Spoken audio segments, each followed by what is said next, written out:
বন্ধুরা, আইপিএল মানেই উত্তেজনা, চমক আর বড় বড় সিদ্ধান্তের খেলা। আর যখন কথা আসে কলকাতা নাইট রাইডার্স আর চেন্নাই সুপার কিংসের মতো দুই বড় দলের, তখন আলোচনা আরও জমে ওঠে। এবার সবচেয়ে বড় প্রশ্ন, ক্যামেরন গ্রিনকে কি কলকাতা নাইট রাইডার্স দলে নেওয়া উচিত ছিল, নাকি চেন্নাই সুপার কিংসের জন্য তিনি বেশি উপযুক্ত? একদিকে কেকেআর, যারা সবসময় ম্যাচ উইনার খোঁজে, অন্যদিকে সিএসকে, যারা অভিজ্ঞতা আর ব্যালেন্সকে সবচেয়ে বেশি গুরুত্ব দেয়। আর এই দুই দলের মাঝখানে দাঁড়িয়ে আছেন এক নাম, ক্যামেরন গ্রিন। ক্যামেরন গ্রিন অস্ট্রেলিয়ার সেই অলরাউন্ডার, যিনি ব্যাট হাতে যেমন ম্যাচ ঘুরিয়ে দিতে পারেন, তেমনি বল হাতেও গুরুত্বপূর্ণ উইকেট এনে দিতে পারেন। তার উচ্চতা, পাওয়ার হিটিং আর মিডিয়াম পেস সব মিলিয়ে তিনি টি-20 ক্রিকেটের জন্য একদম পারফেক্ট প্যাকেজ। কিন্তু প্রশ্ন হলো, কেকেআর কি তাকে সঠিকভাবে ব্যবহার করতে পারত?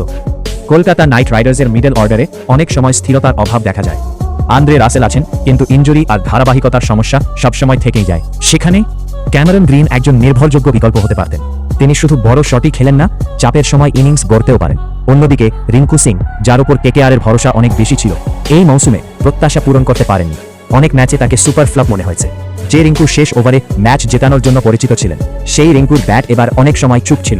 এই অবস্থায় যদি ক্যামেরন গ্রিন কেকেআরের জার্সিতে থাকতেন, তাহলে হয়তো মিডল অর্ডারের চাপ অনেকটাই কমে যেত। রাসেল, রিঙ্কু আর গ্রিন, এই তিনজন একসাথে থাকলে প্রতিপক্ষ বোলারদের জন্য সেটা দুঃস্বপ্ন হয়ে উঠতে পারত। কিন্তু এখানেই আসে চেন্নাই সুপার কিংসের গল্প। সিএসকে সবসময় এমন খেলোয়াড় চায় যারা শুধু প্রতিভাবান নয়, মানসিকভাবে শান্ত এবং ম্যাচ পরিস্থিতি বুঝে খেলতে পারে। ক্যামেরন গ্রিন ঠিক সেই ধরনের ক্রিকেটার। ধোনির অধীনে খেললে হয়তো তার দক্ষতা আরও ভালোভাবে বেরিয়ে আসত। চেন্নাইয়ের ব্যাটিং অর্ডারে তিনি টপ অর্ডার থেকে মিডল অর্ডার দুই জায়গাতেই খেলতে পারতেন, সঙ্গে 3-4 ওভার বোলিং। এটা সিএসকের জন্য বিশাল সুবিধা হতো। তাহলে আসল প্রশ্ন, ক্যামেরন গ্রিনের জন্য কোন দল বেশি উপযুক্ত?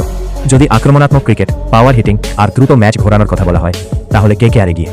কিন্তু যদি স্থিরতা, পরিকল্পনা আর দীর্ঘমেয়াদী সাফল্যের কথা বলা হয়, তাহলে সিএসকে অনেক বেশি উপযুক্ত। আর রিঙ্কু সিং এর বর্তমান ফর্ম দেখে অনেক সমর্থকই বলছেন কেকেআরের ক্যামেরন গ্রিনকে নেওয়া উচিত ছিল। কারণ শুধু আবেগ দিয়ে নয়, ট্রফি জিততে দরকার শক্তিশালী ব্যাকআপও। বন্ধুরা, আপনারা কি মনে করেন, ক্যামেরন গ্রিনের জন্য কেকেআর ভালো নাকি সিএসকে?